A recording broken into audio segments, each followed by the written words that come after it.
오늘 우리가 사순절 두 번째 주일을 맞이합니다. 우리는 모두 이 사순절 40일 동안 신앙의 길을 떠나고 있습니다.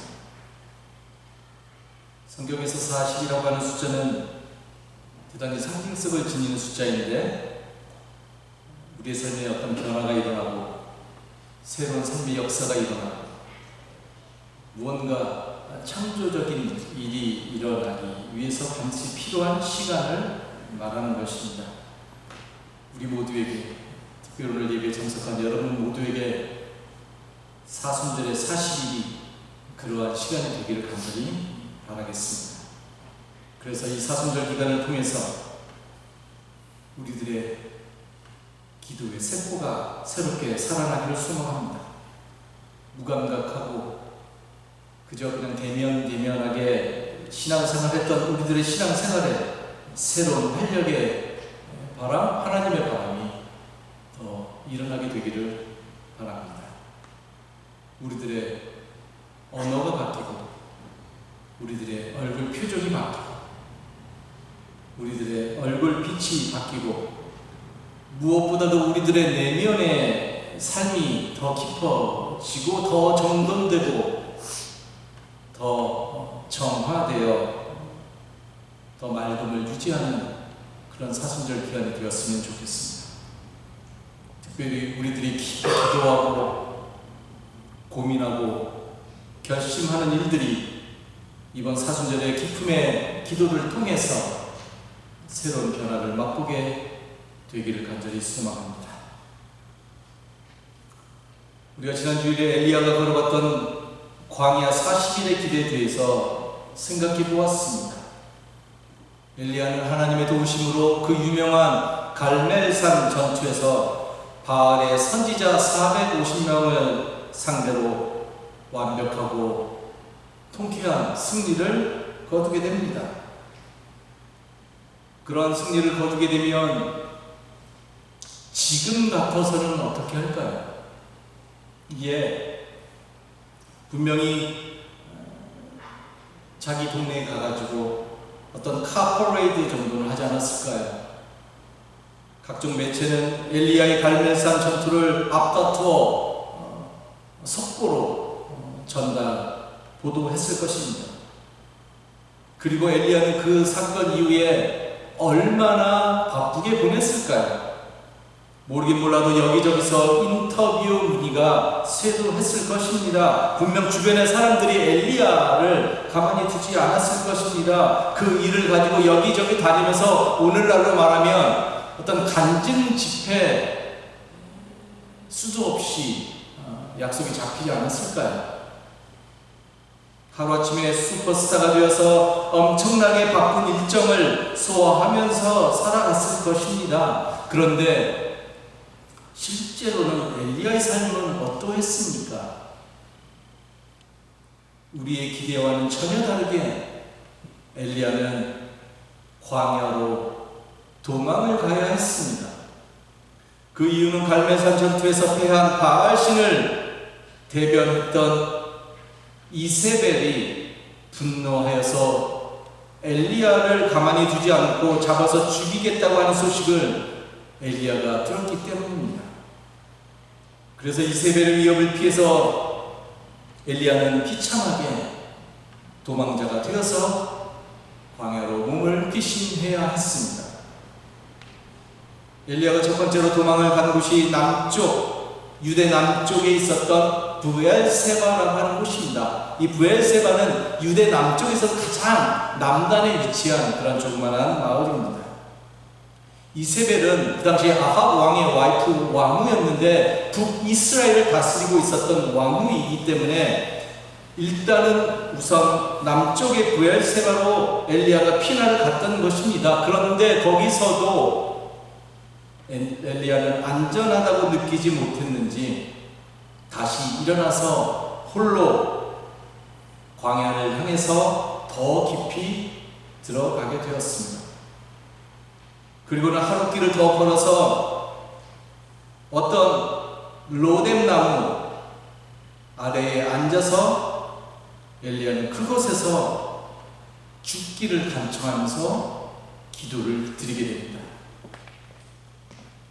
엘리야가 로뎀나무 아래서 가서 죽기를 기도했다고 한다는 것은 그 시각적으로 우리들에게 되게 강렬한 이미지를 우리에게 전달해 주는데, 그것을 제대로 알기 위해서는 우리가 로뎀나무가 어떻게 생긴 나무인지를 먼저 아는 것이 도움이 될 것 같습니다. 한번 그 로뎀나무 좀 한번 보여주시죠.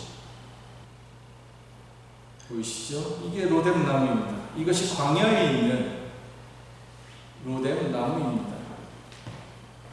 로뎀나무는 우리가 보는 것으로도 느낄 수 있듯이 어떤 기근과 절망과 고통과 심판 등을 상징합니다. 아무것도 무엇인가를 거둘 수 없는 어떤 절망적인 상황을 의미하기도 합니다. 여러분들이 보시다시피 로뎀나무는 우리나라의 어떤 쌀이나무처럼 그늘을 거의 만들어낼 수 없는 아주 메마른 나무입니다. 잎이 거의 없기 때문에 그늘을 만들어낼 수가 없습니다. 그리고 지금 엘리야가 있는 이 브엘세바의 광야는 낮의 기온이 보통 50도를 오르내리는 아주 뜨거운 지역입니다. 그 뜨거운 기온 속에서 엘리야가 지금 로뎀나무 아래 누웠다는 것입니다. 그렇다면 우리가 분명하게 알 수 있듯이 이것은 엘리야가 쉼을 위해서 누운 것이라기보다는 누가 보더라도 죽음을 선택하고 있다는 것을 말하는 것입니다. 엘리야가 지금 얼마나 비참한 심경인가 하는 것이 거의 그늘을 만들어낼 수 없는 로뎀나무 아래 그가 누웠다라고 하는 것으로 분명하게 드러나고 있습니다. 그리고는 실제로 엘리야는 그 나무 아래에서 잠을 자게 됩니다. 엘리야는 하나님께 나를 죽여달라고 기도하는 정도에서 그친 것이 아니라 실제로 죽음을 선택하고 그리고 나서 그것을 실행에 옮기고 있는 것입니다. 여러분, 로뎀나무 아래서 삶을 거의 포기한 채 잠을 자고 있는 그 엘리야의 모습을 한번 여러분들이 상상해서 그려보시기 바랍니다. 뜨거운 햇살을 피할 수 없는 로뎀나무 아래 그곳에서 쓰러져서 잠을 자고 있는 엘리야의 모습이 참으로 안쓰럽기 그지없습니다. 그때 불현듯 한 천사가 나타납니다. 말할 것도 없지요. 하나님이 보내주신 천사입니다. 여러분, 천사가 그에게 나타났더라. 천사가 가지고 있는 많은 특징이 있겠지만 지금 이 순간에 가장 중요한 특징은 무엇일까요? 천사에게 달려있는 날개일 것입니다. 엘리야 앞에 나타난 천사가 제일 먼저 한 일은 자신의 두 날개를 활짝 펴서 쓰러져서 잠을 자고 있는 엘리야 위에 천사는 분명 그늘을 만들어 주었을 것입니다. 그뿐만이 아니죠. 오늘 본문 5절 말씀을 보니까 로뎀나무 아래에 누워 자더니 천사가 그를 어루만지며 그에게 이르되 일어나서 먹으라 하는지라. 두 날개를 활짝 펼쳐서 그늘을 만들어준 천사가 이번에는 엘리야를 어루만져 주기 시작합니다. 어루만져 주었더라. 지금의 이 어루만짐은 너무나 가슴이 찡하지 않습니까?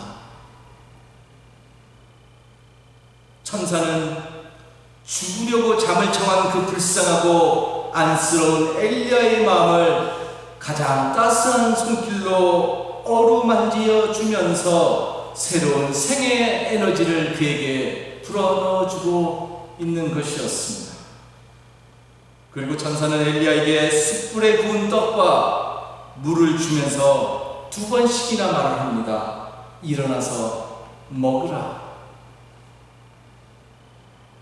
우리는 여기서 하나님의 부모된 심정을 충분히 느낄 수 있습니다. 마치 부모가 아이가 많이 아플 때에 하는 행위를 하나님께서 지금 엘리야를 향해서 그대로 하고 계신 것을 보게 됩니다. 절박함과 절망 가운데 있던 엘리야에게 하나님은 나타나셔서 무엇보다도 그늘이 되어 주셨고 그를 어루만지시면서 제발 먹고 마시고 힘내라고 말씀하시고 있습니다. 삶의 막바지까지 스스로 내달렸던 엘리야의 손을 끝까지 붙잡고 그와 함께 하신 하나님의 모습을 우리가 보게 됩니다. 이러한 하나님의 말할 수 없는 사랑 앞에 엘리야가 자기도 모르게 차츰차츰 회복되기 시작합니다. 엘리야는 천사가 건네준 뜨겁게 달군 돌에다가 구워낸 과자와 떡과 물 한 병을 먹고 그리고 마셨습니다. 그리고는 엘리야가 다시 잠에 듭니다. 얼마만큼 육적으로 영적으로 그가 지쳐 있었는가 하는 것을 보여주죠. 먹자마자 다시 잠을 자게 됩니다. 그런데 여기서의 잠은 처음의 잠하고는 다르죠. 여기서의 잠은 죽음을 선택한 잠이 아니라 이제부터는 회복을 위한 잠이었습니다. 천사가 다시 그를 깨웁니다. 일어나서 먹으라고. 갈 길이 아직도 많이 남았다라고 말합니다. 그리고 나서 8절에 아주 중요한 말씀이 나옵니다. 그러자 엘리야는 일어나서 먹고 마셨다. 그 음식을 먹고 힘을 얻어서 밤낮 40일 동안을 걸어서 하나님의 산인 호렙산에 도착하였다. 엘리야가 천사의 두 번째 어루만짐에 의해서 일어나서 천사가 준비한 음식을 먹고 마셨습니다. 여러분, 하나님이 주시는 음식을 먹어야 됩니다. 세상이 주는 음식을 먹는 것이 아니라 신앙인은 하나님이 베푸시는 음식을 먹어야 합니다. 그러자 성경이 이야기합니다. 엘리야가 그 음식을 먹고 힘을 얻었더라라고 말이죠. 그리고는 40일 동안 걸어서 하나님의 산인 호렙산에 도착을 하게 되었다는 겁니다. 여러분, 하나님이 주신 음식을 먹으니까 엘리야가 힘을 낼 수 있었고요. 그리고는 그가 40일을 걷게 되었습니다. 즉 그에게 이제부터 어떤 변화가 일어나고 온전한 회복을 이루고 큰 깨달음이 일어나야만 하는 40일의 신앙의 순례의 길을 이제부터 엘리야가 보내게 되었다는 말입니다. 그리고 나서 40일 후에 엘리야가 최종적으로 도착한 곳이 어디라고 성경이 이야기합니까?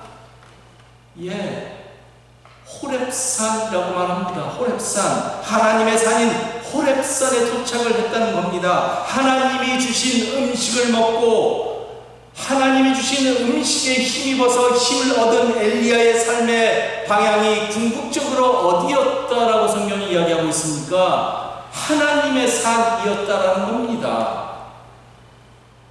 하나님의 산인 호렙산이 중요한 것이죠.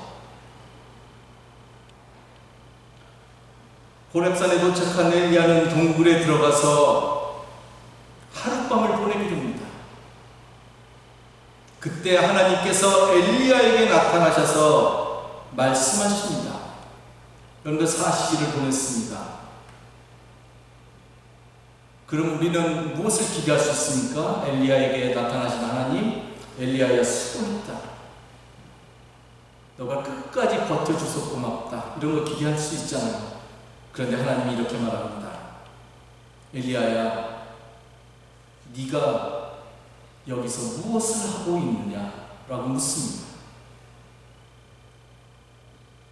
하나님께서 호렙산에서 엘리야에게 너는 여기서 무엇을 하느냐라고 물으신 이유는 너무나 분명하지요. 엘리야는 지금 자기가 누구인지를 잘 모르고 있는 것입니다. 두렵고 무서워서 도망자로서 살아가는 그 모습이 엘리야가 이 땅에서 살아가는 삶의 모습이 되어서는 안 된다는 것입니다. 그래서 하나님은 그러한 엘리야에게 자신의 잃어버린 정체성을 다시 찾게 해주고 싶으셨습니다.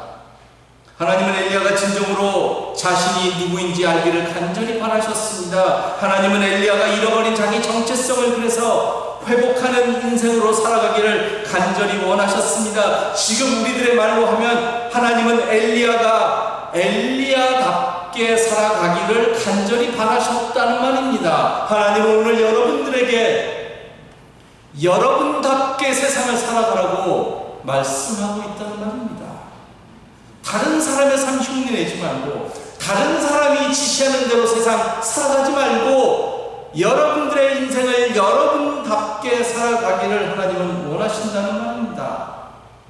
그것을 위해서 하나님은 천사를 보내서 숯불에 구운 떡과 물을 공급하셨고, 낙심한 그를 다시 에게이로 하시면서 일으켜 세워주셨습니다. 그리고는 호렙산 동굴 속에 있는 엘리야에게 너는 여기서 무엇을 하고 있느냐고, 너는 네 길을 돌이켜서 광야를 통하여 네가 걸어왔던 그 광야를 다시 통해서 다메섹으로 돌아가라고 하나님은 말씀하십니다. 아주 중요한 말씀이 아닐 수 없습니다. 무엇을 말하는 말씀일까요? 엘리야가 궁극적으로 가야 할 길, 그의 최종의 목적지는 하나님의 산인 호렙산이 아니었다는 말입니다. 엘리야가 계속 머물러야 하는 곳은 호렙산이 아닙니다. 물론 우리 모두에게는 호렙산이 절대적으로 필요합니다. 호렙산은 힘들고 지쳤을 때에 하나님을 만나서 위로받을 수 있는 곳을 상징하는 곳입니다. 그렇다면 여러분, 우리가 지치고 힘들 때 어디에서 위로를 받고 힘을 얻을 수 있을까요?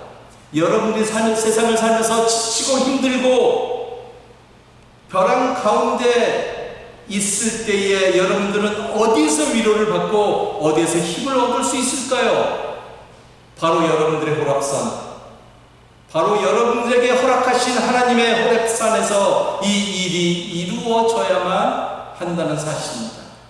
1차적으로 너무나 중요합니다. 왜냐하면 우리가 회복되지 않고 이 세상을 우리는 절대로 살아갈 수 없기 때문에 그러합니다.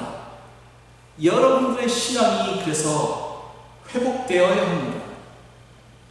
우리가 하나님과의 친밀한 만남을 통해서 여러분들의 회복의 장소인 호렙산을 만드는 것이 그래서 대단히 중요합니다. 여러분들의 호렙산을 만들어가는 신앙의 여정 너무나 중요합니다.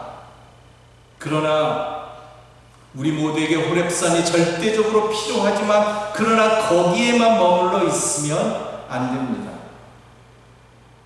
내가 궁극적으로 가야 할 길을 포기하고 중간에 멈춰서 호렙산에서 계속 머물러 있으면 안 됩니다. 하나님을 인격적으로 만난 곳, 주님과의 첫사랑이 싹튼 곳, 그곳이 어디든지 간에 계속해서 그곳에 머물러 있으면 안 된다고 성경은 말하는 겁니다. 여러분, 하나님께서 숯불에 구운 떡과 물을 먹여서 엘리야를 호렙산으로 보내신 이유는 그로 하여금 호렙산 동굴에서 살게 하기 위함이 아니라 그를 다시 그가 원래 살아가야 하는 그의 삶의 자리로 회복된 인생으로 보내기 위함인 것이지요. 하나님은 엘리야가 바로 이 사실을 깨닫기를 원하셨습니다. 그래서 너는 가던 길을 돌이켜서 너의 길을 가라고 말씀하셨다는 겁니다. 여러분, 하나님은 이번 사순절을 통해서 우리의 삶을 회복시켜 나가실 것입니다. 우리에게는 이 회복의 역사가 그래서 반드시 필요합니다. 그리고 이 회복의 역사를 위해서 우리의 발걸음은 언제나 하나님의 산인 호렙산이어야 합니다. 그러기 위해서는 하나님이 주시는 음식을 날마다 먹어야 하고요. 그래서 그 음식에 힘입어서 우리의 발걸음은 언제나 호렙산으로 향해야 한다는 말입니다. 세상이 주는 음식으로는 절대로 호렙산에 이룰 수 없습니다. 그 호렙산으로 향하는 여정에서 하나님은 우리를 계속해서 온전한 인생으로 회복시켜 주실 것입니다.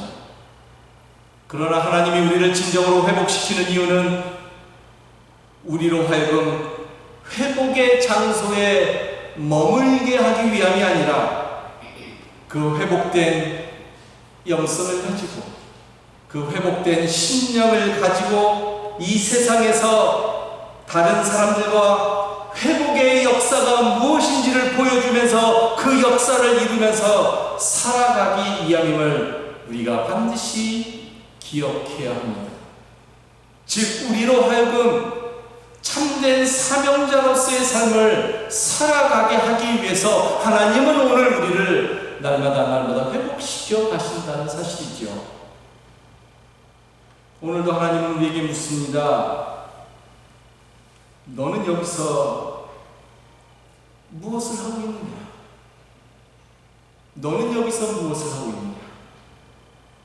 이 물음 앞에 혹시 우리가 회복의 자리에만 머물러서 정체된 삶을 살아가고 있는 것은 아닌지 우리의 삶을 다시 한번 깊이 들여다보기 바랍니다.